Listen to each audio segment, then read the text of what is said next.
Police भूलीगला आईन कानून दोष कला पुओ दंड देला माँ बापा को जहा फल रस्सी लगाई झुली पड़ा पुओ सेपटे प्रेमिकर मृत्यु पर निज बापा को फांसी दंड देवाकू दाबी कला नाबालिका झील एभली एक घटना सामनाकू आसी ढेंकानाल जिलूर जहाकू नहीं राज्यव्यापी खेली जाइछि चांचल्य पुलिस मात्राधिक कार्यानुष्ठान जोगु मोटंगा थाना निविदा गाँवर बेणुपाणी साहू निज जीवन हारी नहीं होइछि सांघातिक अभियोग। खबर अनुसार 21 वर्षीय बेणुपाणी अनुगोल जिलार जड़े झील को भल पाउथिले। झीर बापा यह जानिबा परे राताराति निज झील को अन्यत्र विवाह करने योजना करथिले जहा फल झीलटी प्रेमिक बेणुपाणी सह लुचि पलाइथिला। एहा परे झीर बापा थाना रे अभियोग करथिले। झील नाबालिका होइथिबारु पुलिस मामला रुजु करी तदंत चलाइथिला हेले अभियुक्त बेणुपाणी को न पाइबारु पुलिस तांको माँ बापा को थाना को नहीं अटक रखिथिला। स्थानीय किछि व्यक्ति थाना को जाई पुओ दोष करिछि तांको माँ बापा को छाड़ी दियो बोली पुलिस को कहिथिले किंतु पुलिस सेमानंकु छाड़ी नथिबा लोके अभियोग करिसंती। सेपटे झील को मुंबई नहीं पलाइथिबा बेणुपाणी घर को फेरिथिले। घर को फेरिबा परे माँ बापा को न पाई चिंतारे पड़ जाइथिले।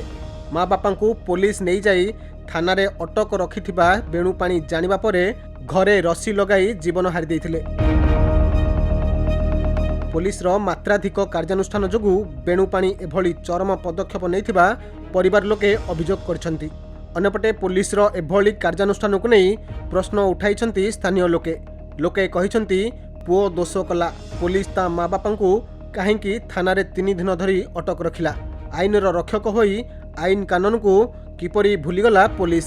पुलिस ना रे कोर्ट रे मामला करिबु बोली चेतावनी देइछंती परिवार लोके।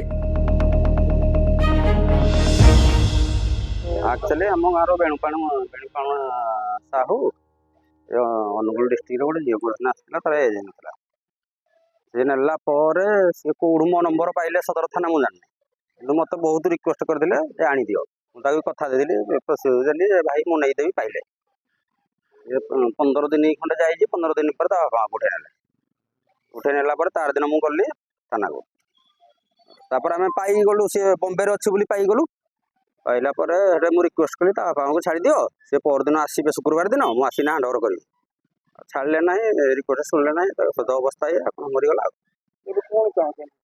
केस हम थाना वाला ना केस कर पुओ भूल कला बापा माँ को दंड दल से लाजरे से मला। सेपटे नाबालिका झील कहिछि मो बापा मते मारपीट करुथुले मु निज इच्छारे घर छाड़ी प्रेमिक सह पलाइथिली हेले मो बापा तांको ना रे केस करदेले जहाकू नहीं से रस्सी रे झुली पड़िले मो बापा को फांसी दिया जाऊ। मते बाड़ौले मो बापा हरका बाड़ौले मु शुणिली जे मते बाहागर करदेवे राति राति मु कल कली मु निजे निजे जुर पार ही आइली आम आइलु बापा केस दबारू